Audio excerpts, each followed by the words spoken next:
I'm Ben with the BTC Sessions, and this is your bullish bit brought to you by CoinKite.com, bringing you the best hardware to secure your Bitcoin.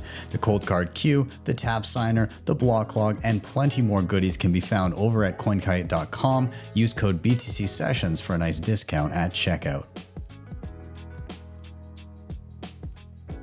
I'm bullish because the Overton window has meaningfully shifted. It continues to shift in our favor, and you can see this all over the world. I'm going to talk about the United States a little bit, but and not just the fact that both, the former president is campaigning at least with Bitcoiners. I'd be surprised if he has a cold card, or a ledger or something. But the vice presidential candidate does own Bitcoin. He owned between $100,000 and $250,000 worth of Bitcoin in 2022, which I think could be as much as 350K of BTC today, depending on how much he owned. And not just because of that, because of things that aren't even specific to Bitcoin. There is power being returned to the people. You see this around the world. You see the sort of mask off moment in whether it's elite media or elite traditional politics, elite education. I really believe that over really even just the last 6 months has been a meaningful movement in the direction and in the favor of more personal liberty.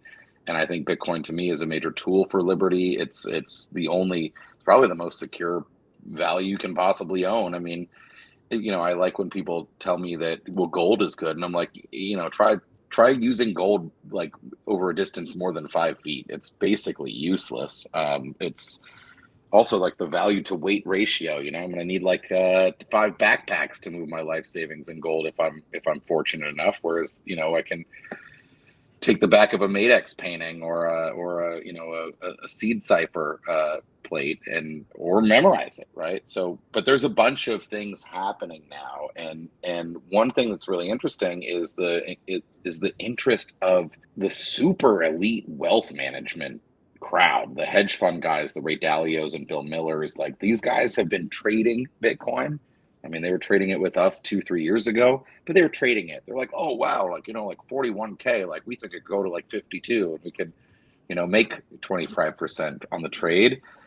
The attitude has really shifted now. You've got major sort of people like Ray Dalio and Stan Druckenmiller talking about Bitcoin as a genuine hedge on the fiscal situation in the United States. For the first time in my lifetime, I've been listening to gold bugs and such. I worked on Ron Paul's presidential campaign in 2008, and he was crazy for talking about the national debt. Now it is obviously well known. Everyone knows it. People know that the mask is kind of off on a lot of the frauds that we've been seeing happen.